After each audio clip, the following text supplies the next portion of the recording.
Good evening, and welcome to the first installment of Real Talk San Mateo for 2022. I'm Officer Allison Gilmore, and I'm tonight's host and moderator. Thank you for joining us online. We are aware that a virtual meeting is less than actions listening. We can work and gather together at the same place, at the same time, very soon. If this is your first time joining us for Real Talk, we encourage you to look at our previous episodes on YouTube. We've covered various topics, discussed how different groups are affected by issues, and how policing affects each group individually and as the greater community as a whole. Real Talk San Mateo has been successful, and the San Mateo Police Department has grown from these conversations. We truly thank you for engaging with us. Tonight, we're discussing the Community Wellness and Crisis Response Pilot Project, which launched in December 2021 and pairs a mental health clinician who works alongside police officers to assist on calls for service that have a mental health component. We will discuss the fundamentals of the project, specifically how the San Mateo Police Department's mental health clinician and police officers work together, and how this collaborative effort works with other mental health service providers to benefit those who experience mental health crisis or suffer from mental health related issues. Our panelists will participate in a discussion, followed by a Q&A session from our audience. We have prepared some questions for our panelists. If you would like to submit one, please do so using Zoom's Q&A option. Or if you're watching this live on our Facebook, please write an email to pdpio@cityofsanmateo.org. Closed captioning will be provided on YouTube after the video is uploaded later this evening. For anyone who is watching this video in the future, feel free to send us an email with your questions or concerns. Remember that we are always a phone call, email, or Zoom meeting away. We truly love our community and we welcome all opportunities for engagement. Let's continue to have these conversations. We begin tonight's discussion with Chief Ed Barbarini. Chief brings over 25 years of law enforcement experience and nearly a decade as a police chief, having spent 2 years as the Chief of Police for the Millbrae Police Department, 5 years as the Chief of Police for the San Bruno Police Department, and the last 2 years as our San Mateo Police Department's chief. I'd like to toss the mic over to Chief Barbarini for some opening remarks. Thank you, Allison. Good evening, and thank you for joining us. As Allison mentioned, we really value these Real Talk sessions, and our intent here is to engage with the community and to facilitate lines of communication so that we can share as much information as possible in an effort to be as transparent as possible. As mentioned earlier, we do select topics that we think are relevant and interesting to the community. Should there be topics that you would like us to address, please feel free to reach out to us. We're always looking to improve what we do, including our effort to engage here. So if you have an item or a topic that we haven't spoke about or held this kind of session, we'd love to learn from you and add it to our agenda as we move forward. Tonight's topic is our clinician pilot program. I'm going to give you a quick little background about how this project came to be and what we've experienced over the last 3 or 4 months in the pilot phase. It all started with a conversation that we had with the county in early of last year regarding how we could enhance the level of service when it came to dealing with individuals who were experiencing some type of mental health crisis or some type of issue that involved more than a law enforcement response. Typically, crime-related calls for service and mental health-related calls for service overlap one another. The lines can be blurred. And we sat down with the county, specifically the county manager's office and Supervisor Horsley's office, to explore options on how we can do better as not only a law enforcement agency, but as a community in providing the support that individuals need as they work through these difficult conditions. And that's not to say it doesn't involve criminal activity. Oftentimes it does, but there are other alternatives rather than handcuffs sometimes that can address these types of issues and provide more of a long-term solution rather than just a kind of an immediate Band-Aid. What we arrived at was we really felt the need or the gap or the void that needed to be filled was a real-time response to individuals experiencing these type of difficulties. There are a ton of services in this county. We're very fortunate to live where we do. We are rich with services, and there are a lot of organizations and groups that provide a lot of valuable tools and help to folks who need it. Sometimes it's difficult connecting those individuals with the appropriate organization for that help. But what our goal was to actually get clinicians in the field who have some type of call the police in that situation service rather than just taking a crime report. And we wanted to get better. They're accustomed to dealing with those things. They do it well. Of calls. We go out to the public or any individual in real time and then move on to our next call for service. Our time is the gap have a capacity as a police department or individuals who are experiencing this type of need. There are some privacy concerns, and frankly, there are just some capacity concerns on our end where we just don't have the wherewithal to follow up with individuals who we've interacted with, addressed an immediate need, and moved on to our next call for service. So the idea behind the mental health clinician involved a couple different goals.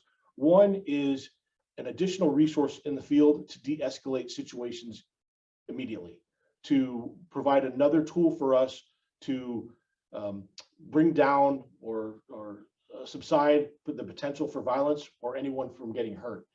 The expertise that a clinician brings to our department is recognizing the signs and symptoms of individuals who may be experiencing some type of crisis.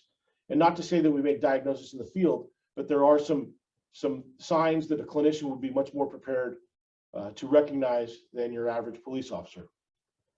Furthermore, an additional goal that we had identified early on was what I had just mentioned. How do we follow up? How do we close the loop? Where are those wraparound services and how do we make that work effectively? As I mentioned, a police officer is not going to have the time or the capacity to do that with the ability to follow up to find out how their health provider or help that they need. That follow-up or that closure just simply didn't happen. In developing this program, it took a lot of work. It grew initially because it was up to making it work. So we invited other agencies in the county to participate. So we are one of four. It's the San Mateo Police Department, the Redwood City Police Department, the Police Department in South San Francisco, and in Daly City, who are all participating in this project. The funding model is split for the cities have assumed the other half. Programs, as you can imagine, throughout the country are to all kinds of people with all kinds of don't connect people as well as we should. But the one area that we were really looking at was the ability to be there now, to be there in real time, to have that clinician as an immediate resource. And so that's the thing that I think differentiates this program initially from some others that we looked at. There are some others out there that do the same thing, and ours resembles some of those very closely. But that was a priority for us, and I think it continues to be as we look at the pilot. So over the last 4 months or so, this program became live in late November, early December of last year. And I think we have one quick slide, Allison, if we want to show that up, just to kind of give you an idea of the volume of calls that our clinician you're going to meet her tonight. Her name is Brianna. She does a fabulous job.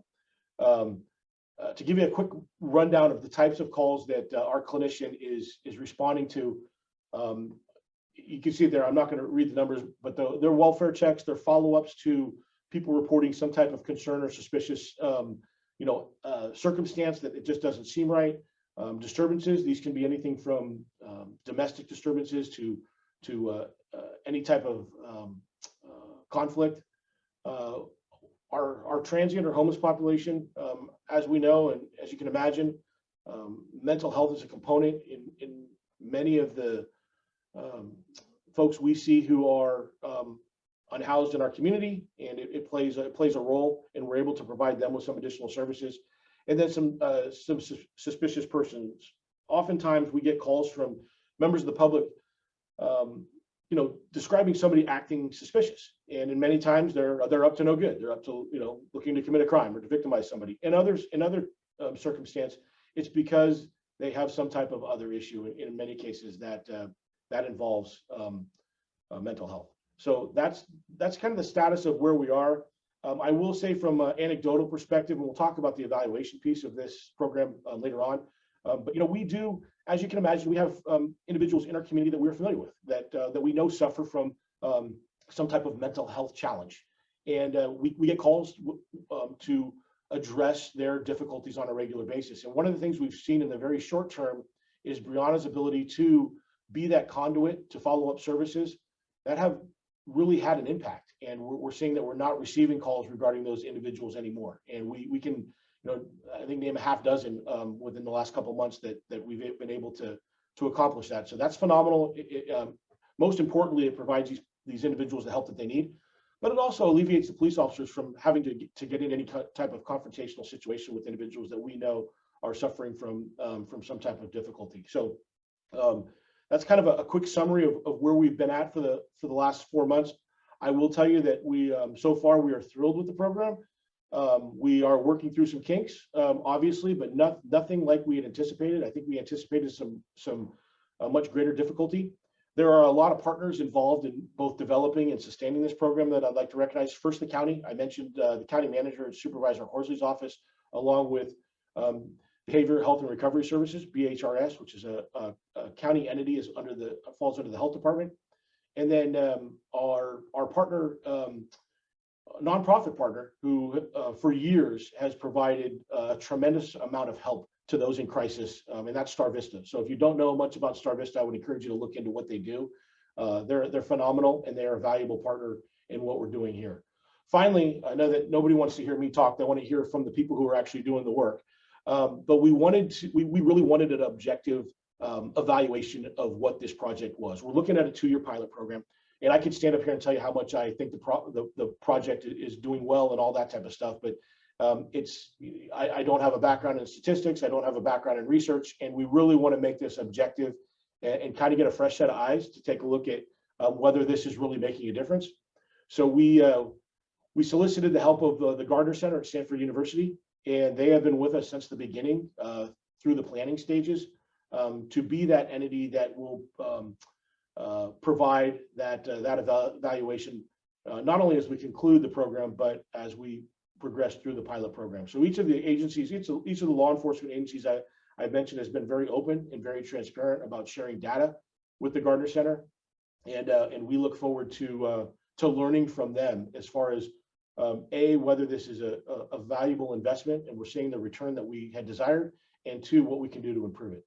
So that's all I really have. Again, thank you for being here. I'm going to sit back and listen to the folks who do some really cool work in the field, and turn it back over to you, Allison. Thanks for the opportunity. Thank you, Chief Barbarini, for your introduction and your message.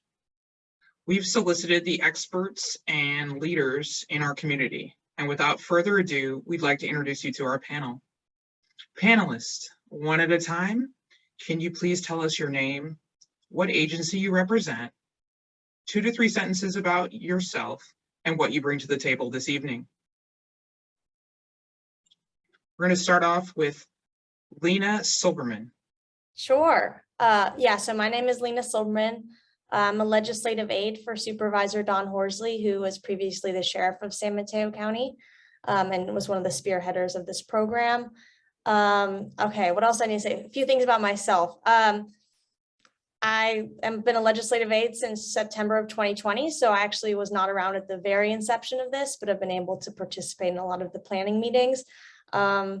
And I don't know if I can think of 3, but my other thing is that I love plants and I play rugby. So those are the 2 other things you're going to get. And what was the last question?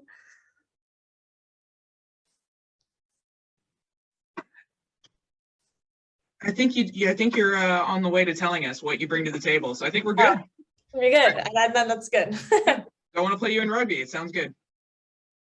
All right. Next up, we have James Pine.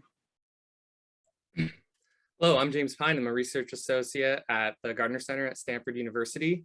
I've been with the Gardner Center for about 3 years. I received my sociology training and a PhD at the University of Wisconsin-Madison prior to that. And prior to that, I worked in schools and with mental health organizations, including working as a youth counselor in a group home for adjudicated adolescents. I think that probably covers it, right? Yeah, that's a great intro. Thank you, James. We appreciate it. Next up, Brianna Fair. Hello, I'm Brianna. I'm the mental health clinician at the San Mateo Police Department.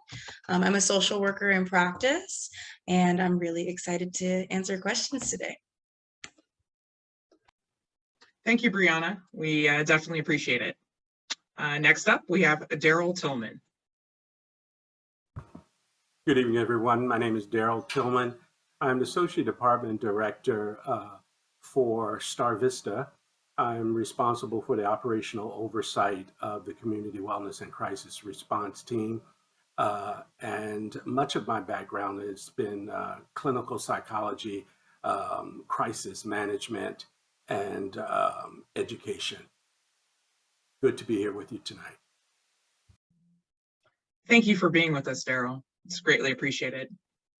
Next up, we have Ali Hoppus.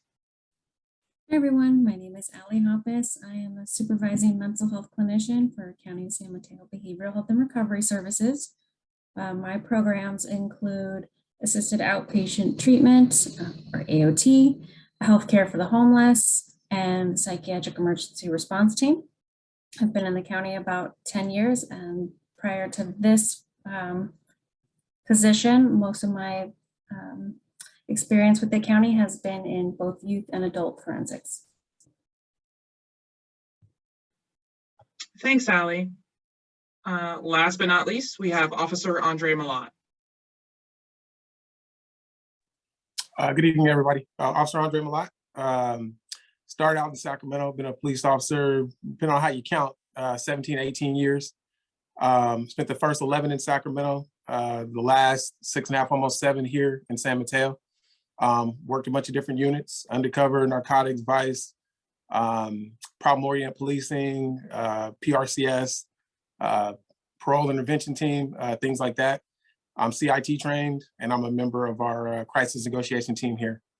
What I'll bring to the table tonight is just a street view and an opinion and just experience of working with Brianna and the various calls that we've gone on together, and just calls that I've monitored from afar. I can tell you exactly, what we do and how we collaborate, and what's working best for us. Thank you, Andre. It's appreciated. Now that we've had a chance to meet our panelists, let's take the time to get to know our attendees, and we will launch our first poll of the evening. Our first poll has 2 questions.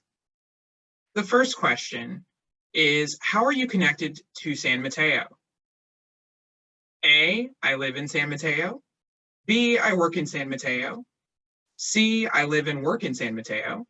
D, I attend school in San Mateo. Or E, none of the above. The next question is, do you or someone in your household suffer from mental health related issues? A for yes, B for no. We'll give you some moments to answer those polls, and we'll get a response, and we'll talk about it very briefly. Still have some time to answer these questions. Okay.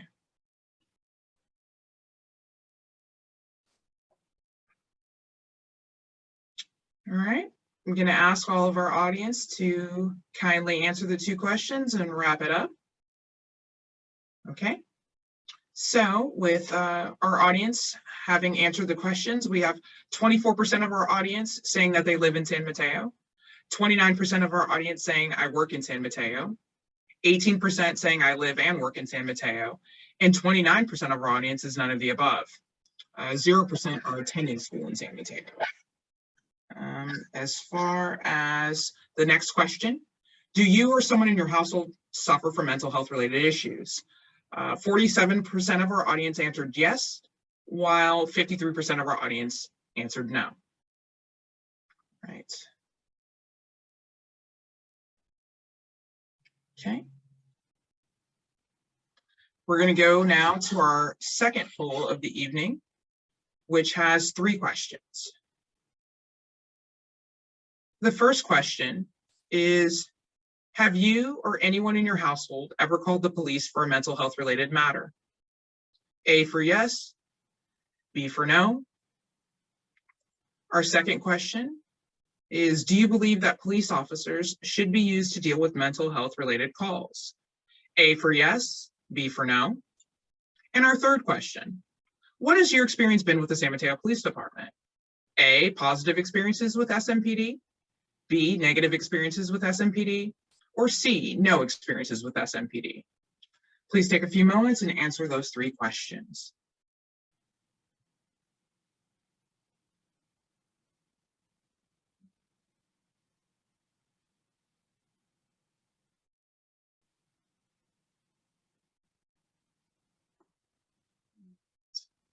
The majority of our audience has answered, but we're still waiting for a couple people to complete the poll.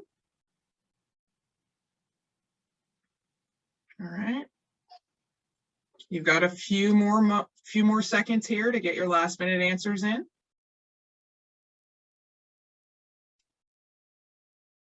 Okay. So with the first question, have you or anyone in your household ever called the police for a mental health related matter?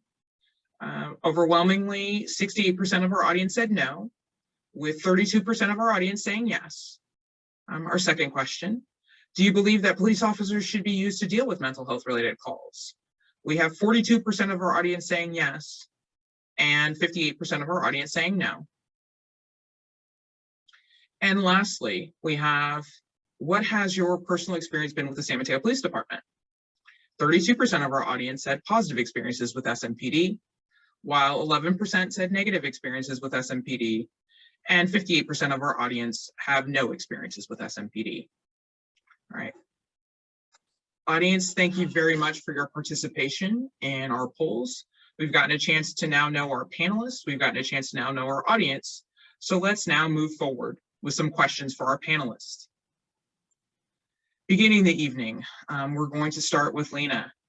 Lena, Supervisor Horsley is a former San Mateo County Sheriff. He was also one of the driving forces of this program. What led Supervisor Horsley to identify the need for this type of program in San Mateo County? And how did his time in law enforcement help and influence his vision? It's a great question. And I had asked him prior to this meeting, and basically what he has said is, since he started in law enforcement in the 60s, he's seen the effects on people, and he's seen kind of the lives that some of our community lead, and just that we can always do better. I mean, even since then, he was always trying to implement programs that would make the situation better. He helped with the creation of the Serenity House, as well as the Options program, which helps with a handoff for people who get involved with our mentally ill people who basically get involved with our justice system. So, since then, he's always trying to think kind of just innovatively on what we can do that's new. And especially with some of the movements that we've seen recently, with civil unrest, with Black Lives Matter, it just seemed like something that other people were implementing, and a really good opportunity that we could try and implement something here, especially, trying something that's similar to some programs, different from others, and see how it works, and see how we can, what's good, what needs to be changed, and just keep on taking opportunities to make the situation better, because we can always improve. Absolutely. Thank you for that, Lena. James, could you please tell us how the Gardner Center is involved in the Community Wellness Crisis Response Team pilot project? And also explain to our audience what is known about programs like the one in San Mateo County, and what you're hoping to learn from evaluating this program. Okay, great. So first, our team at the Gardner Center is conducting an independent evaluation with two distinct research arms. In the first arm, we're conducting an implementation study, which is primarily involving interviews of key people in participating organizations during development and the implementation of the program. Some of those participants include police officers and representatives, dispatchers, and even the clinicians themselves. The second arm of our evaluation is an outcome study, which I'll be primarily leading. And that involves our team securely accessing and analyzing city and county data to better understand how the program's impacting key outcomes like arrest rates, 5150 holds, police officer time on scene, and things like that. So on to the second part of your question, what we know about these types of programs. Without getting too involved, I will say that the literature, in the literature, there are several types of models that intend to augment police response to mental health crises. One of the officers, Officer Andre mentioned, he is CIT certified. That is the most popular type of training that relates to these types of police and mental health interventions. That involves primarily police officers getting training, while others, often called community response models, don't dispatch police officers at all to certain low-level or non-criminal calls. So the one that we're evaluating in San Mateo County, and is the subject of this episode, is a type that's in between called a co-response model that dispatches both police officers and mental health professionals to qualified calls. Now, I wanted to make those distinctions because while there's a lot of good research describing how these types of programs work, including co-response models, there's surprisingly little credibly causal research evidence telling us how and whether these programs are affecting the communities they serve based on outcomes that we can measure. Like I said before, like arrest rates and use of force, 5150 detentions and things like that. Recidivism is another big one. With these kinds of programs spinning up all across the country, there are a lot of opportunities to improve our understanding of this effectiveness. And we believe we're in a good position in San Mateo County for the kind of credible evidence the partners and stakeholders in the county are likely to want to hear about. And I think you also asked me about how we will be evaluating the program, correct? Don't want to take up too much time, but to keep this part short.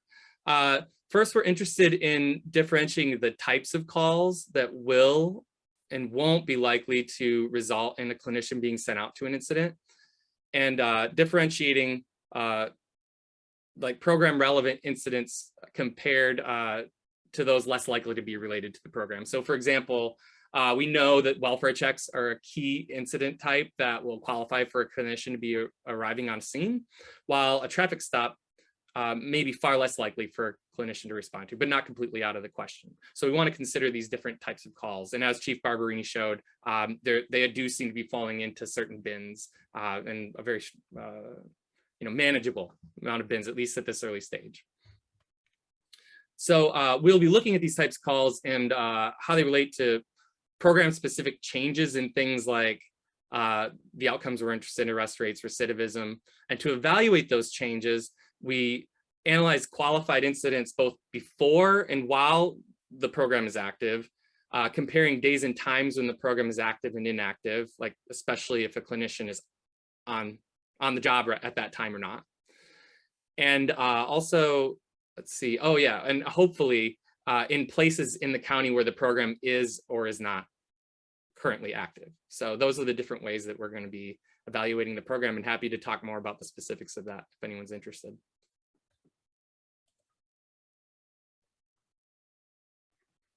Thank you so much for that, James. Very valuable information about the evaluation process of this project. Next up, we have Brianna. Please tell our audience what it's like being San Mateo Police Department's first mental health clinician, and tell us what a day on the job looks like for you, if there is such a thing as a typical day for you. Thank you for the question and introduction. So to answer the first part, what is it like being the first mental health clinician in San Mateo Police Department? I don't know if any of you are watching the Supreme Court nomination, but a statement was made towards the woman that's being questioned, and he said, being the first is hard. You have to be brave and you have to be the best often to prove that it works, to prove that it's good. And listening to that, it resonated with me in this position. I want to be great at this job, and I want the program to work because I know that there's a need in the community. I've seen it myself, and you see it in many other communities, and I'm really excited for where this program is going to go, and I'm really glad that I get to be a part of showing how beneficial it's going to be and has been to the community. So that's how I feel about being the first. A little nerve-wracking, I think as a mental health clinician coming into the world of police officers, it's an adjustment. They're learning from me and I'm learning from them, and just the type of calls I go on alone, they're very different than what I used to do. So that's an adjustment in itself as well. A day in my life at work typically looks like me coming in, turning on my police radio, letting dispatch know that I'm here, I'm ready for calls. I wait, I listen to the radio, I watch calls as they come up, and typically I'm dispatched with officers to a call whenever there's a mental health component that can be identified when it's on the phone. I'll arrive, I'll wait for officers to make sure the scene is safe. After the scene is safe, I come in and I typically talk to the officers, get any information from them first, and see if they're familiar with the person, because a lot of these officers have been here for a long time, and some of these clients, they're familiar with our officers. So seeing if there's any history that they have with them, anything that I should know before I go in. Then I talk to the client and I get to know them. I get down on their level and I really just complete my assessment to the best of my ability.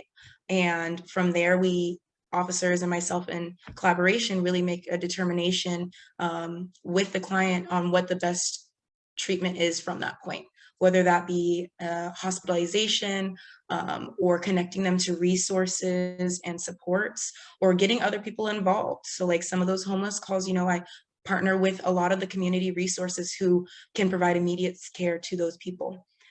So that's typically what a day in my life at work looks like.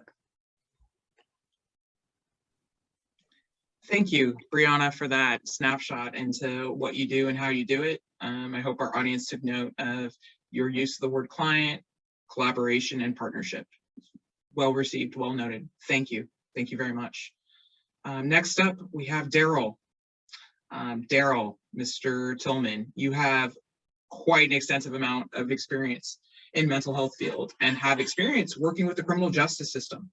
How do you think the Community Wellness Crisis Response Pilot Project will impact and benefit those directly afflicted with mental health or behavioral health issues and those individuals who are not necessarily afflicted but remain affected? Thanks, Allison. What we know is there are two major components to this work and to this program. There is a public safety component and there's a mental health component. Upon the introduction of this program, what immediately the community, both the individuals suffering the crisis and their loved ones experience, is that mental health component that wasn't there before. So when the mental health incident occurs in the community, now different than before, the law enforcement show up, but we also have a clinician, such as in San Mateo, Brianna shows up. And what she brings is demonstrated work history of working in crisis. She brings a sense of calm and clinical assessment ability.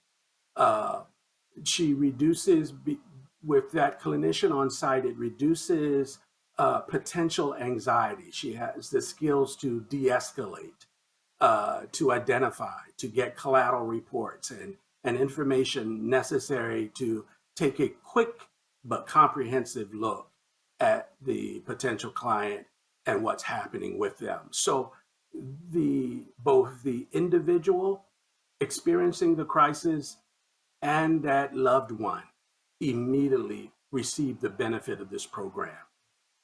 One of the other pieces that we can see immediate benefit from is follow-up.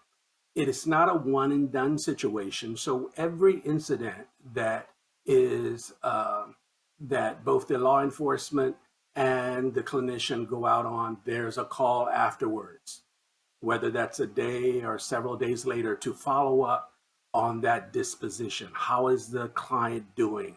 Are there any additional resources that we can offer that client? Can we link more resources, not only to the client, but the client's loved one, partner, husband, wife, brother, sister, whomever is the person involved. These are very unique and new pieces that are added specifically because of this program. The ability to clinically assess quickly in crisis is absolutely critical. Being connected with a vast amount of resources that are immediately available is another benefit. And then the ability to begin the process of building new, healthier, stronger relationships with the community and law enforcement. When law enforcement show up with the clinician now through the introduction of this program, there are distinct pieces there, even in the uniforms. So for those that may be triggered by uniforms or past incidents with law enforcement, when you see the clinician, there's a different presentation. There's an empathic approach. She brings, that clinician is going to bring cultural competency training, health equity training, the ability to go in and out and collect information to bring a sense of calm to the situation. So there are immediate benefits for both the individual suffering the crisis and to the loved one in real time. And there's some of the real benefits of this program that are felt and experienced immediately.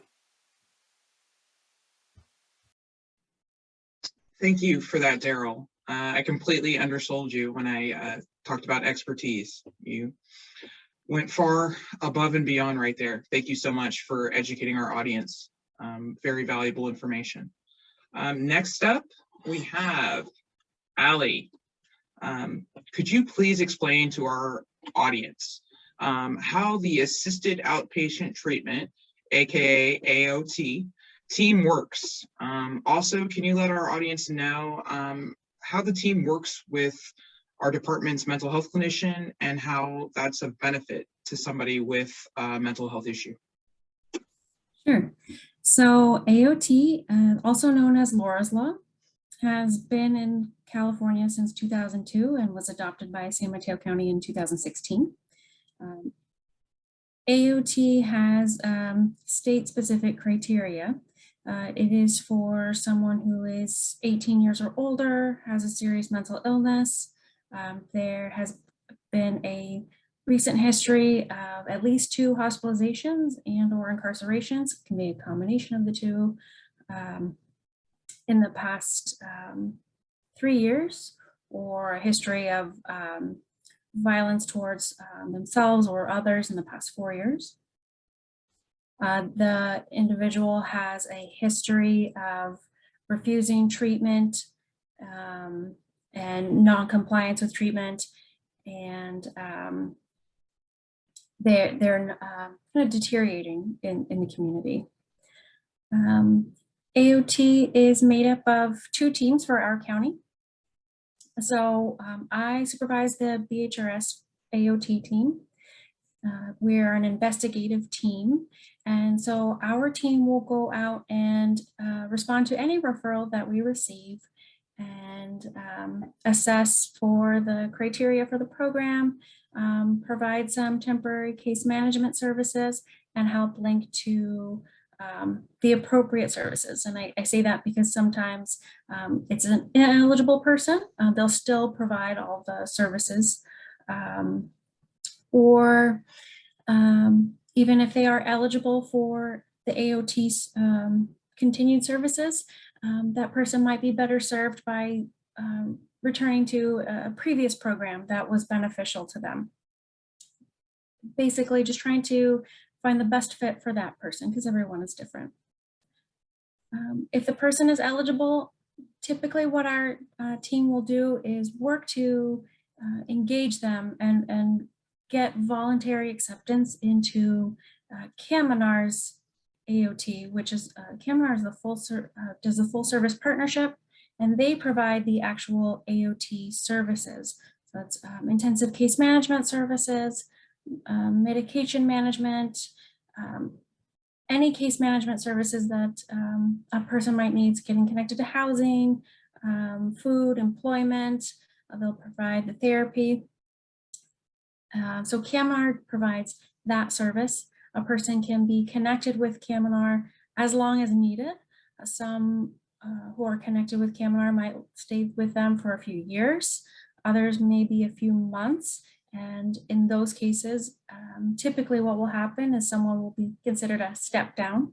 So Kaminar will step them down into one of their other programs that provides very similar services, but not as intensive, because that person has stabilized.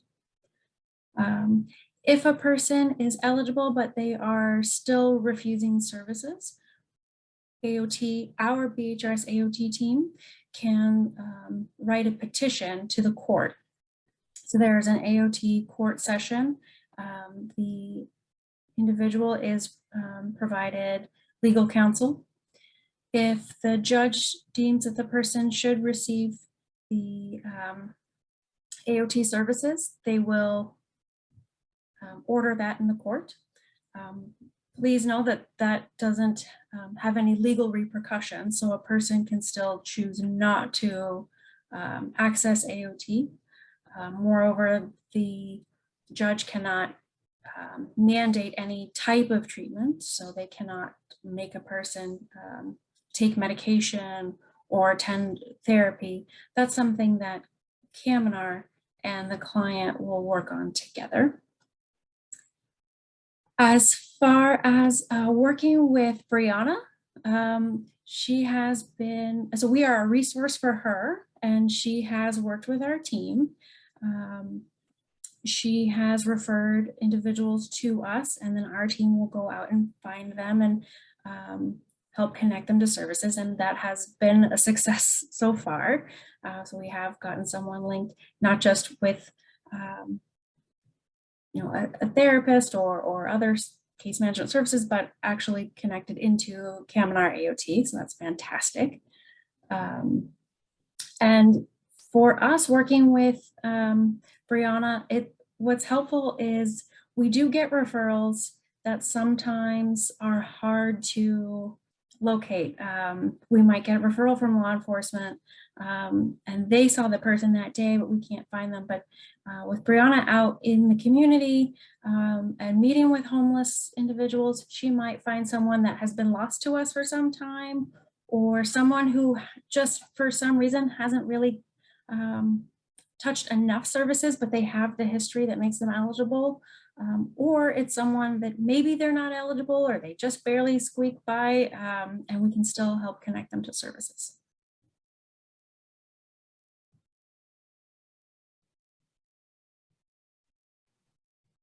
Thank you, Allie.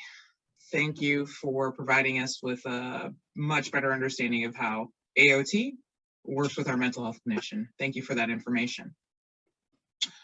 Last but not least, we have Officer Andre Malott. If you could you please tell us the officer's perspective, your perspective of what it's like to have a mental health clinician available on calls for service? What are the advantages you see in working with a mental health clinician? Has this program in any way changed the way you approach some calls for service? And is this program working the way that you thought it would? Yeah, so where do I start? I mean, let me first off say Brianna's awesome. Like I have to start there because there was some skepticism. There was some apprehension, not before Brianna got here. It wasn't about her personally. It was just about the program because, there can be some issues between officers and people with social work style backgrounds. It's kind of a difference in styles of how you handle people. But with that said, that disappeared very, very quickly when Brianna arrived. She was extremely professional, extremely empathetic. She learned very fast. She asked a lot of questions to find out about us and what we do and how we do things. And she also took a lot of questions from us so we can understand what she does and how she operates and understand her job and what she expects out of us. So, I mean, she literally hit the ground running. I literally can't say enough good things about her. I've been on numerous calls with her. Brianna, if you don't mind, I mean, I'd like to tell some stories so they get an idea of the things we've done. We had a call yesterday where a family was in crisis. They're accusing each other of suffering from mental health, both an adult son and a mother, and they're accusing each other of suffering from mental health. And the son was escalated, agitated, not necessarily by the uniform, just by the situation. But when Brianna arrived, I mean, it was literally, it got de-escalated really fast. And she has that presence. She has great people skills. And she's super empathetic, but she's safe, which for us is a big thing. Because sometimes No offense to the social work background, but sometimes they don't deal with what we deal with.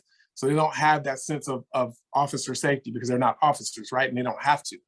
They don't have to have that the same way we do, carrying weapons and things like that. But Brianna was very interested in being safe.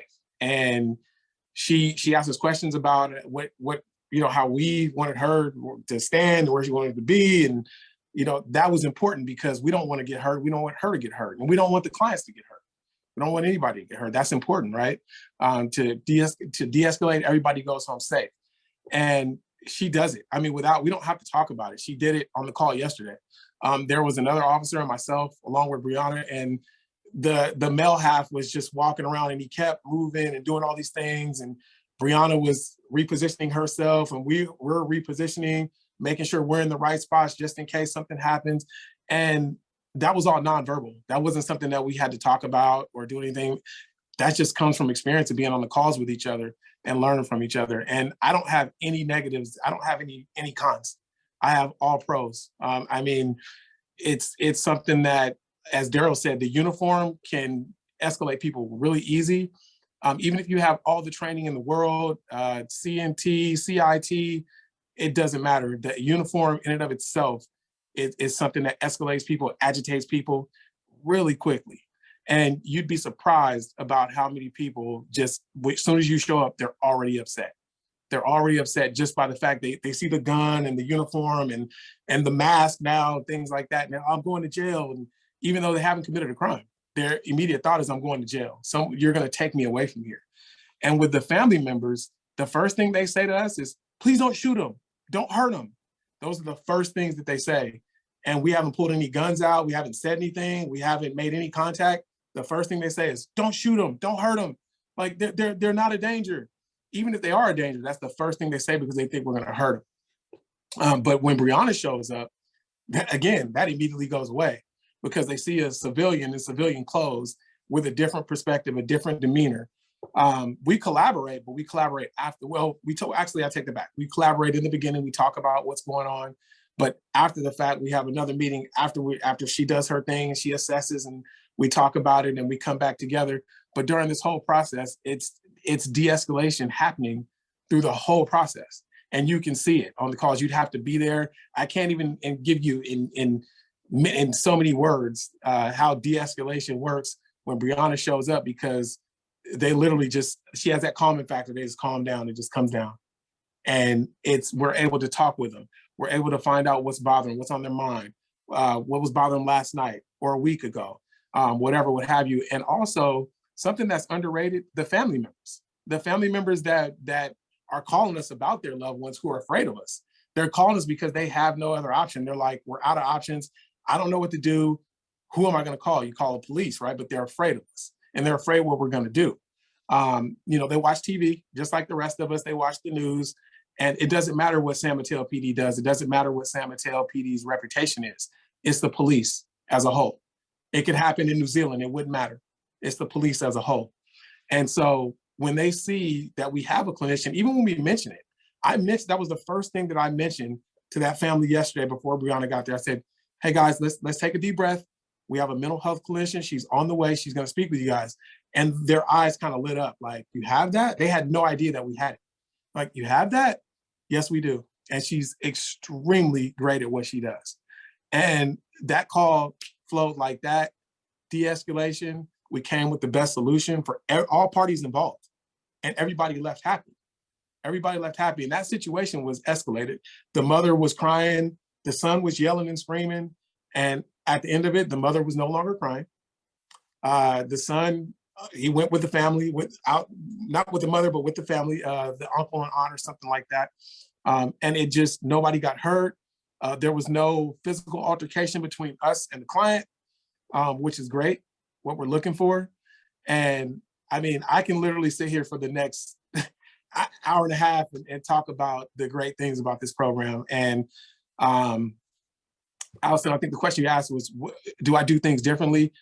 Yes. And the reason why is not because I was doing something wrong. Is because I didn't have that resource.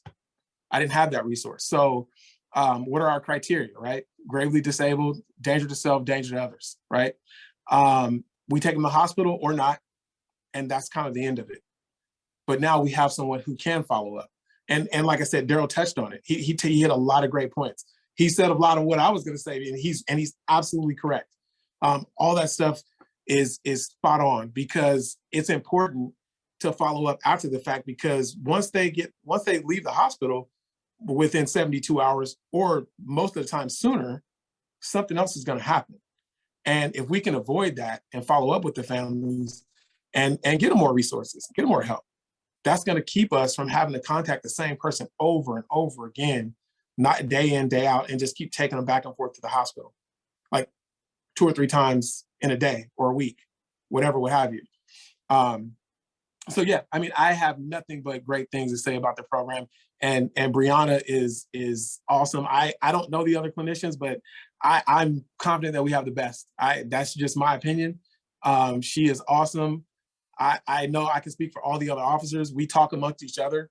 I hope that's not too much information, but we talk amongst each other, and it's all good things. Not one officer that I've talked to has said anything negative. They appreciate her presence. They appreciate her professionalism, her empathy, but she's safe. And that for us is big time. She's very safe. And she asks questions before she even walks up. She calls us over, we talk, collaborate. She does her thing, she assesses, we come back, we collaborate more, figure out what the best solution is. And so far, everybody has gone home safe. And that's the number one thing. We want to go home safe. We want the clients to go home safe. And we want Brianna to go home safe. And she is a huge, huge part of that. And she makes that happen. And I'm thankful to have her. SMPD is thankful to have her. The officers in the street are thankful to have her. And most importantly, from my experience, the citizens are thankful to have her, because they know that it's more than just a uniform and a gun and a badge that's gonna get in and get out.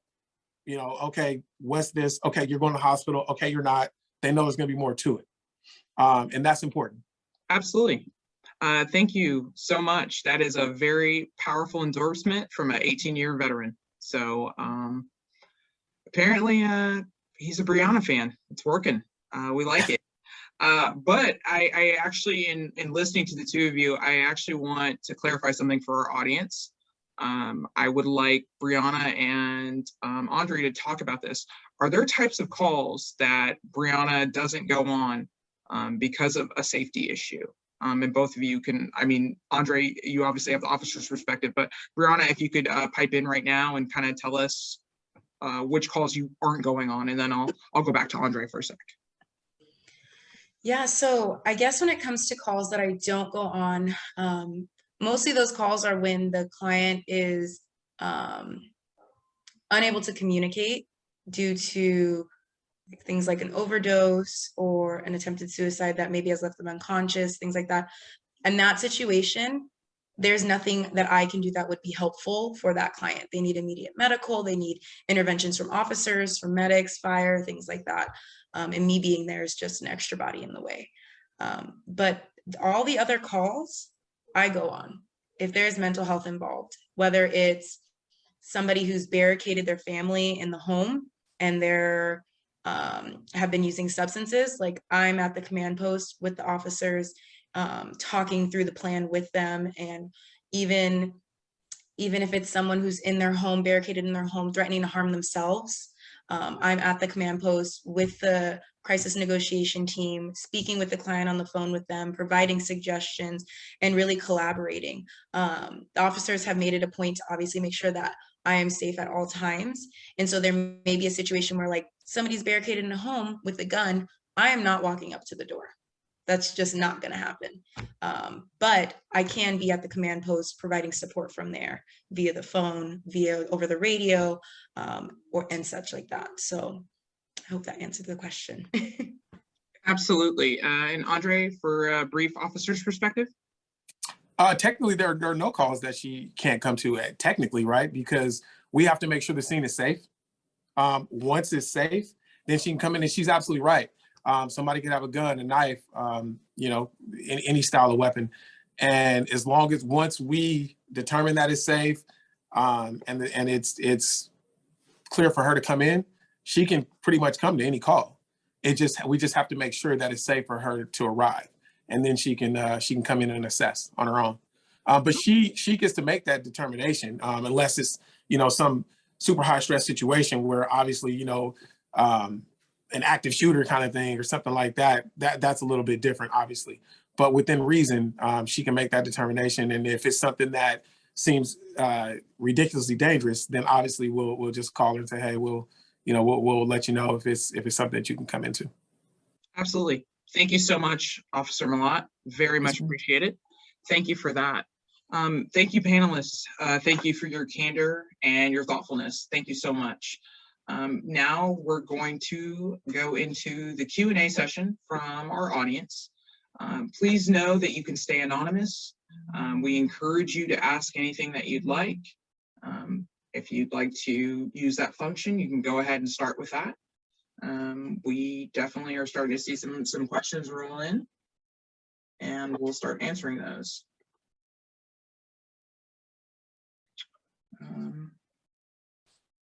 Okay.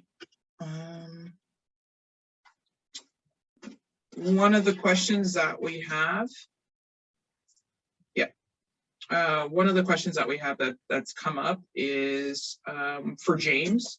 We wanted to know if we could get a little bit more information about how the community members will be able to access your evaluations, if they'll be able to do that, and if they'll be able to see those evaluations online, or what's the timeliness on that? How will that be accessible for the public?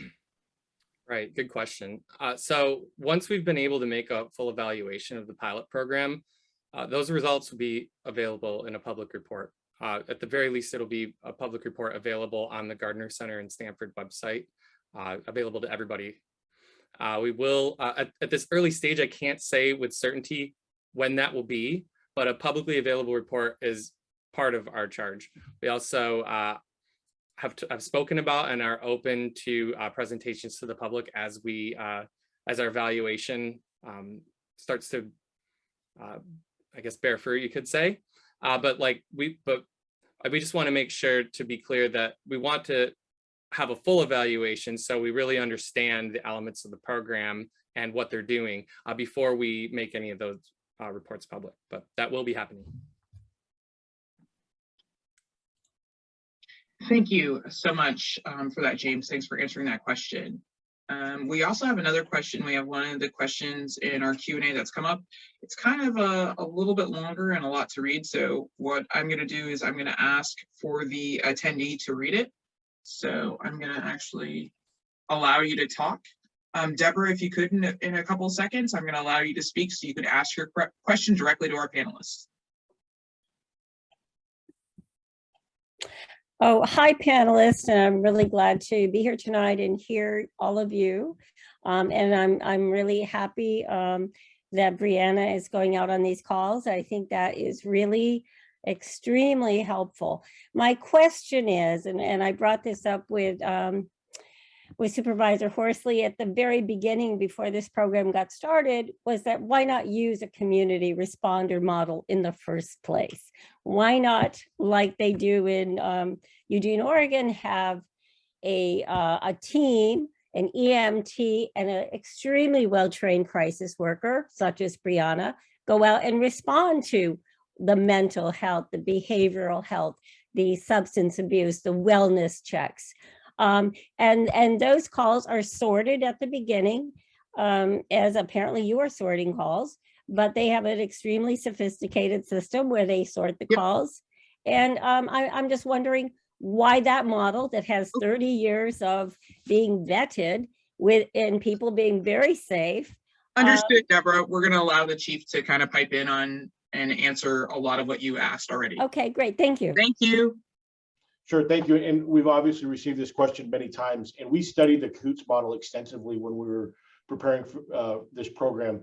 And we wanted to achieve, and the CAHOOTS does a lot of good work. Our goal here is, and our aim here is to not respond to the similar types of calls that CAHOOTS is responding to. CAHOOTS does a great job of providing a valuable service to the community. We're looking for calls that would that do have a public safety component to them, and just give the police officers a greater ability to respond to those calls. So we don't want to go to calls that don't require any type of public safety concern when it comes to an immediate threat to an individual or the general public. And we understand that. So I think our goal and the Cahoots goal are two different missions. I think that the one thing about this county is we offer, as I mentioned earlier, we offer a great deal of services. And I would say it would be hard to find a county that provides the level of service that we do, both from our health department and our NGOs and all of the entities that are out there, whether it's Life Moves, our homeless outreach teams, our street med teams. There's a myriad of services that are available to those folks, and frankly, we appreciate and value what they do, and they do a fabulous job. And when we were looking at the program, we identified what Cahoots does, and we studied what they do. But our mission here is to address a different type of call for service, and that service where there is some type of immediate threat or public safety concern that would provide a police officer additional options. Sometimes we're limited by the law on what we can do. Brianna can frankly do more than a police officer can do when it comes to providing wraparound services and communicating with health professionals. We don't have that access. So I think that I think the Cahoots model is a great model. I just think that what we had identified early on was to fill a different void that exists, and we're, as Andre mentioned earlier, Brianna's going out to calls that involve the potential for violence, and she's providing us with an alternative route and another option that we just frankly never had before. So I think that while I don't discount the Cahoots model at all, I think ours is just intended to do something a little bit different. Thank you. Thank you for that, Chief. Thank you for that insightful answer and for the completeness of it. I think it worked to clarify a lot of questions somebody might be having about the difference in models. Right now, we actually have a person in our audience with a couple of questions. Hold on one second. I'm trying to get this here right now. I'm going to ask Clara to ask her question, if she can. Actually, the question that we have from Clara is, do the clinicians from different cities in the program ever work together? So I can answer that one. So I am familiar with the other three clinicians. We do collaborate in terms of consulting with one another and meeting off duty to talk about really hard cases and be a support system to one another as well.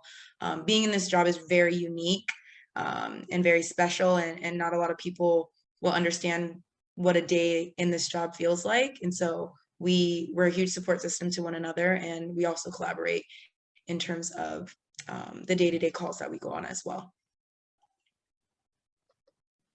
Thanks for that. Just so everyone from our panel knows, Lena had to attend to a prior commitment. So if you have a question for her, unfortunately, she's had to attend to that prior committed matter. We do have some questions also that have just come in. So I'm going to ask Mr. Hedges to ask his question live. I've always been very supportive of our police department, and I was interested in this program. And from what I've heard tonight, I'm so satisfied. We really have a forward-thinking police department.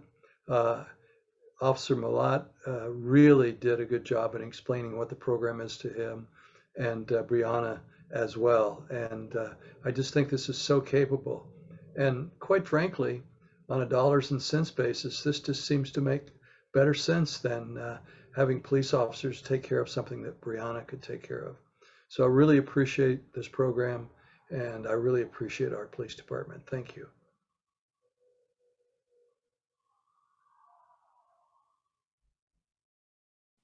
Thank you, Mr. Hedges. We really appreciate your feedback. Thank you for that comment. Next up, we have a question or comment from Drew. So I'm going to ask for you to ask it to our panelists. Good evening. Thanks for doing this. This is great to hear. It's in this one, I'm just like really proud of everyone on this call and just what we're doing. But I do actually have some questions and stuff. So I'm just wondering how the staffing profile kind of works.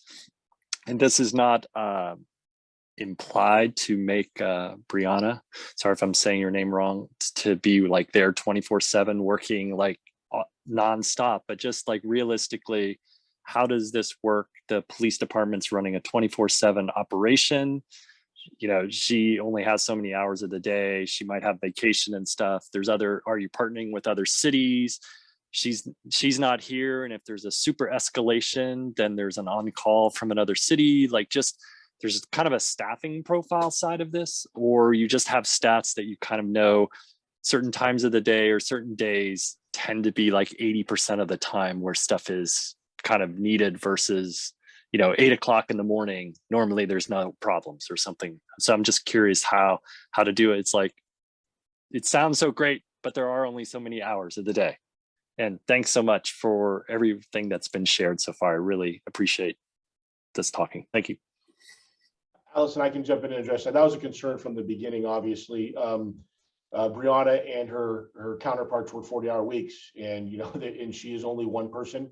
There was another question in the chat about the number of calls for service that she's been on. I don't have the total number, but for example, I can give you an example. For the month of February, Brianna was about 25 calls that she actually handled, which is a lot when you're working a 40-hour week in 1 month. In contrast, we are also in working with the Gardner Center, we're also tracking the calls for service that we believe she would have been helpful on had she been on duty. And just in the month of February, those number of calls exceeded 100.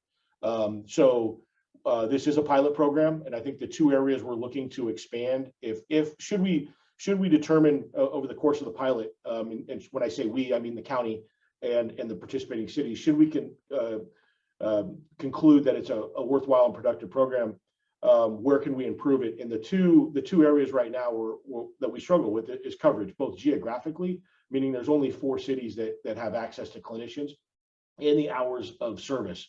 Brianna is very generous with her time. She's here late tonight, and she has adjusted her schedule to try to be here when we anticipate, or historically we've had the largest volume of these types of calls for service. However, we do run a 24-hour operation, and that is a challenge for us, and that's the feedback that we've already given to the counties. Like, this is great, we'd love more. I don't view the need as being a 24/7 need.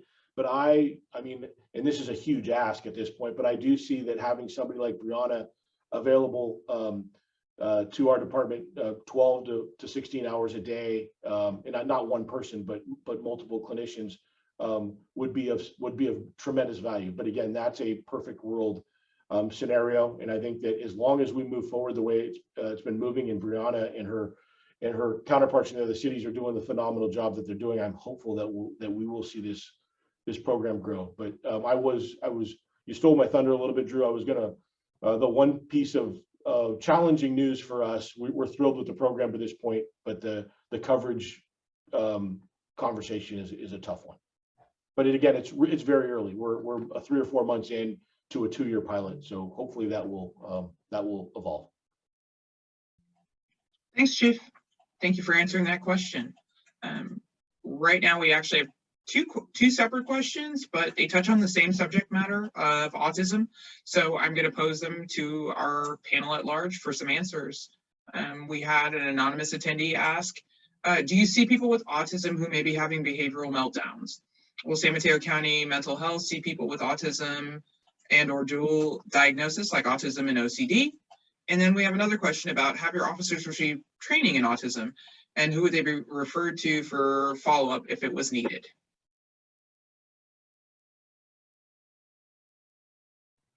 I can start with the beginning part of that question. So I actually have been on a very specific call with a child who had OCD and was possibly on the spectrum as well. So we do go out to those calls. If it's an emergency, we're there. And so more specifically, just because of my background in social work, I do have training with people in that community.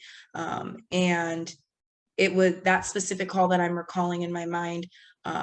It was very helpful to have officers there as well to provide support to that client as they were having a meltdown. And I think it gave some perspective as well to the kinds of situations that can arise that deal with the mental health aspect as well as cognitive impairments, and how we de-escalate those differently, and how we work with those clients differently. So that's kind of been my experience, is that we do go to those calls. Allison, I can address the training component if you'd like. We do, and I'm glad you brought it up because this is actually on our radar. We try to get, our goal is to get 100% of our staff to crisis intervention training, and a portion of that deals with people who are autistic, and what the certain stimuli that kind of can impact their behaviors, and how that works, and just to recognize that they may be on the spectrum at all is a first step. So we've taken a couple steps behind. Well, one step. We're working on a second one. I'm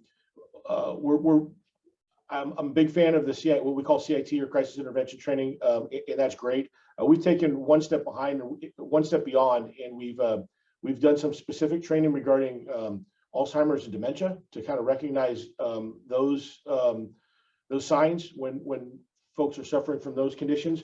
And we've met with, it's pretty incredible, and we're hoping to get it implemented by the end of summer, a virtual reality type of training program. And I'm not a technological person, but when I had never done virtual reality before, but I did go through a scenario that dealt specifically with it was a program in interacting with folks who are autistic, and when we're pursuing that as well. So while that is specifically addressed in our crisis intervention training, we're looking to build on that, just to, as kind of, if nothing else, as a refresher to make, because a lot of what we learn in these courses are perishable skills, and we'd like to keep those fresh with our officers. So good question. It's on our radar.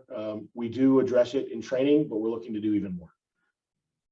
And part of that question asked about county mental health. So for youth, oftentimes our school-based mental health team will be working with someone at this school to provide services.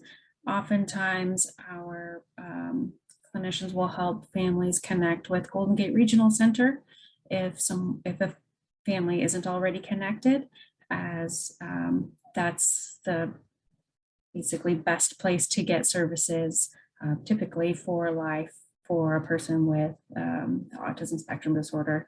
We also have the Puente Clinic in San Mateo, and that can also help people with developmental disabilities connect to those kind of services. Thank you, Allie. Thank you, Brianna, for answering one of the questions that we had waiting.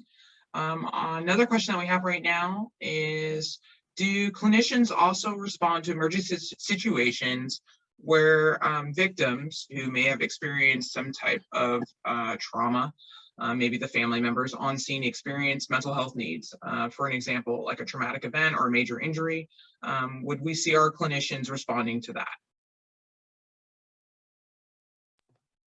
I can go ahead and take that one too. So I think the nice part about this program is I'm not limited into what I'm able to do while I'm at the police department, in the sense of going to calls. So a lot of times if I'm not dispatched out to a call, but officers are on scene and they identify a need, whether it be a family member of something that's happening separately, or maybe they're on a call and they see something happening down the road and are responding to that as well. They can say, hey, can you come out and assess? Can you come and support us in this, and give me a kind of a rough introduction to what's happening, what's the situation, so I can prepare. Thank you, Brianna, for that answer. Thank you so much. Additionally, our department recently has moved forward with The use of department chaplains who have been very beneficial in going out on calls for service where not necessarily the person has necessarily experienced trauma, but for the aid of family members on scene.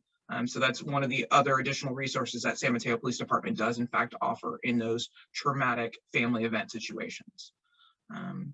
We seem to have a final, we have another question. I will go ahead and pose this to our panelists. The VA's Long Beach supports the LA County Sheriff's Department on calls involving veterans, including calls involving weapons. Please let me know if there are any plans to obtain support from the VA San Francisco or Palo Alto healthcare system.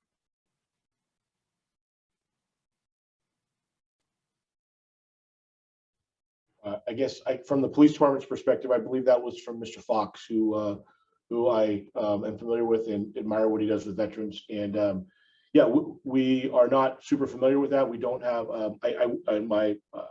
You mentioned I worked in another city before here where we actually had a VA site there, and I work closely with the VA.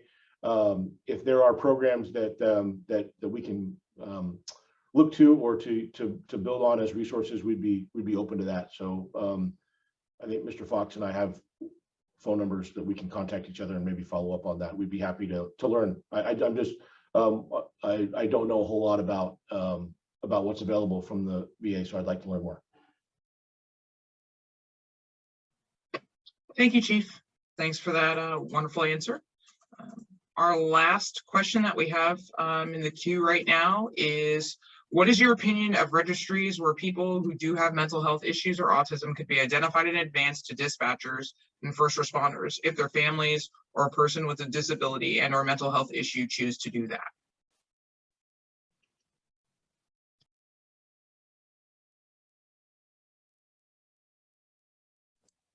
I'll start with that one. That would be super helpful for us if that's something that the family would sign off on. It's, you know, for us, information is everything, because that's how we determine how we're going to deal with people. You never know if they're going to be armed. If they're, for example, if someone has autism, well, you know, one of the things for autism, you know, they don't like to be touched. So, you know, you don't want to go right in and start touching on them. And even if you're trying to comfort them, they don't like that. So, you know, that's not something that you want to do. So if you have that information ahead of time before you get there, that's something that you're already processing. That's something that you can get that information and use and say, okay, well, this is how I'm going to have to go in. And even for our clinician, if our clinician is coming with us, that's something that she knows that she can assess and process and deal and figure out what she wants to do with that particular client. So if families were okay with that and clients were okay with that, that would be super helpful for us, because just knowing what we're going into is super helpful, because most of the time we go into things that we don't know. It's something as simple what people call a routine car stop, which for us, there is no such thing as a routine car stop, because we don't know who's in that car. We don't know what they have. We don't know who they are. We don't know their background. So a lot of times we don't have information. The more information we have, the better we're able to deal with a call.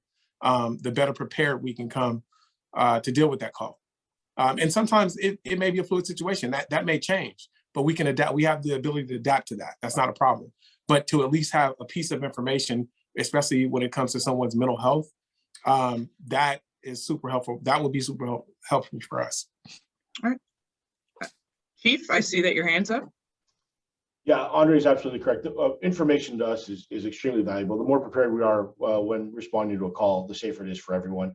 We are sensitive to people's privacy, and I don't know how forcibly we would solicit that information, but a voluntary program would be great. I mentioned a training program specific to autism. We're actually working with Johns Hopkins in a program specific to autism that not only provides training to officers, but also does just that, identify those in the community that may be on the spectrum. So we would have that information prior to going to calls. That is supposed to start working on that in May. We're just waiting for the university to be ready for us. And so that is something that's down the road. I don't know whether it would be comprehensive for all types of mental health conditions, but it's something that is coming down the road regarding autism specifically. So that's all I have as an update for that. Thank you, Chief. And we will now take our final question of the evening. We have a question from Drew. Hello again, waiting if we're all done with other questions. I just wondered, have you had experience where you're in a sense double booked on calls, like you're out at a call and you're on the north side of town and there's something happened on the south side, but I'm assuming you're not in a patrol car, like the police can race down the road, so to speak. Like, can you walk through a little bit, like just a little bit the logistics when you're getting these I'm assuming you've had some conflict stuff where, you know, you're needed in more than one place at one time, so to speak. Thank you. Yes, absolutely. So like I said, I have a radio. And so it's very interesting when I'm on a call and I hear them calling to see if I'm available for another call. And I'm like, 10 minutes maybe. But no, I have experienced that. And like you said, I'm not in a police car, so I'm not allowed to speed down the road to get to the next call kind of thing. I have a county car. It's cute little white Prius that I do drive. So if you see me out, feel free to wave. But yeah, I mean, that happens. And when that happens, it kind of just depends on the call that I'm on. I know that dispatch does a really great job with triaging calls. So if they're receiving 2 calls for mental health, the one that's more high risk or more serious in that case is likely the one they'll dispatch me to first, and then send officers to the other. And if I am made available in time to make it to the other call, I will make my way across town, which has happened a couple times. So really quickly, I'll jump in real fast to piggyback on that. We also, if she's not available, what we'll do is we'll collect the information and we'll pass it along to her. So that way she's familiar with what we dealt with and she can follow up later. So that's another benefit of having her, because before there would be no follow-up. So yeah. Thank you, Brianna and Andre, for those answers. And I can tell you, anecdotally, I was at a lineup a couple weeks ago and I did hear from an officer's mouth, I wish we had 3 Briannas. So it does happen from time to time where people are wishing that we had Brianna and the north side, west at the same time. So I can tell you anecdotally about that.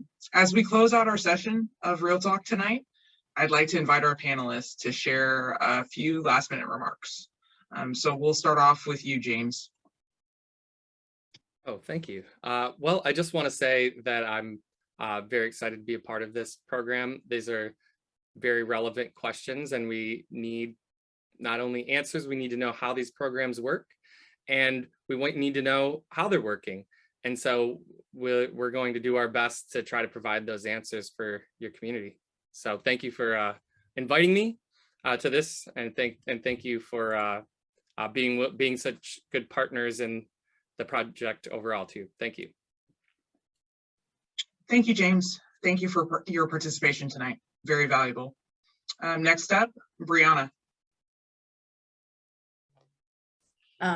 So I guess the last remarks I would have to say is echoing something that I already kind of mentioned before, which is that this pilot project is really special and it's really unique, and it's going to require everybody to make it work. That includes the community, which is the first C in CWCRT as community wellness. And it really is going to take a partnership not only with the law enforcement agencies, Star Vista and the county, but the community. And so the input from people like you all that are here today is super important, because we want to make this program work and want to do it to the best of our abilities. And we can only do that with feedback. So I'm really excited that we got to do this. And I hope that more questions come in after that we can address. And even if there's suggestions, making change where needed. I'm really excited to see the program grow.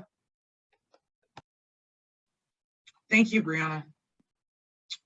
Next up, Daryl Tillman. Well, thank you, everyone. It's been a pleasure to serve on the panel with you tonight. And one final point that I would have that we often don't mention is this is really hard, tough work that the clinicians do every single day. And we are exploring at Star Vista who helps the helper. So we are wrapping services around all of our clinicians, creating spaces where they can consult when they've dealt with very difficult and traumatic experiences. We're building some education around vicarious trauma, secondary trauma by the clinicians witnessing and being a part of very difficult and challenging experiences. So we are helping the clinicians stay intact and paying attention to their emotional health and well-being, as well as they do this very, very important work in the community. Thank you, Daryl. Appreciate those closing remarks. Next up, Allie Hoppus. Well, I'd like to echo the appreciation for having me as part of this panel. And what I can say is that having Brianna and the CWCRT in the 4 cities has been helpful, not just as an additional resource, but she and the other clinicians have also been helpful for our crisis and outreach teams to be able to kind of partner with her about individuals that are wandering around in the city, and hoping that we can work together maybe to connect them back to services. So it's been a great partnership. Thanks, Allie. Thank you for your closing remarks. Next up, we have Officer Andre Malott. Just like everybody else, thanks for having me. I was excited to be here. I'll do this again anytime you need me. I'm excited to do it and talk to people and get people's feedback, because that's how we learn. But again, I just closed. I got nothing but good things to say about Brianna. I am one of her biggest cheerleaders. I can't say I'm the biggest because I don't know. Everybody in the department is cheering, but I'm excited to have her. She's making things 10 times easier for us. And that's what we want. And Brianna, if there's anything we can do to help you, you just, all you have to do is ask. We're all you.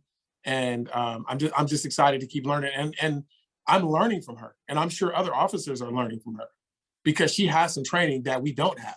She has extensive training that we don't. We have training, but she has extensive training and specific training.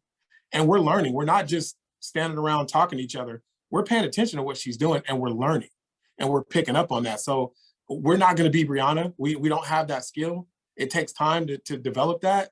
But if we pick up one little piece of what she can do just to de-escalate things before she gets there, or if she can't make it there, that's a win for everybody. And that's what we're doing. So thank you. Keep doing what you're doing. And I see a lot of success with this program moving forward. Thank you, Officer Malott. That's actually a really good segue. Chief Barbarini is always telling us that we can always do better. We can always learn more. And it's very encouraging to hear you say that you're learning from Brianna and she's learning from us. That's awesome. And certainly, last but not least, we have Chief Barbarini to close us out. Thanks, Allison. First, I want to thank you and your partner Janine for putting this together. These are not easy to do, and you did a great job. So thank you for putting this conversation together. I want to thank all of our partners here, the county, Star Vista, the Gardner Center, Supervisor Horsley's office. I mean, we need everybody to make this work, and everybody's doing a great job. So thank you very much. To those members of the public that tuned in, thank you for taking the time out of your busy schedules. I know this is there's a lot going on in the world, and the fact that you're here is encouraging to us. It means you care, and it means that hopefully we're moving in the right direction. I want to commend, when this project first came up, this was a little bit of a risk. We didn't know how well this was going to be received. We didn't know that this could have fallen flat, and we were only 3 or 4 months in, so I don't want to get ahead of ourselves. But I do want to commend Brianna. I think that she's a special person and was an extremely good fit for this job. The way she interacts with staff here, she's truly become part of the department, and I think that having done that in such a short time period speaks volumes about her. And I also want to commend not only Andre, but all of the police officers who work in this building.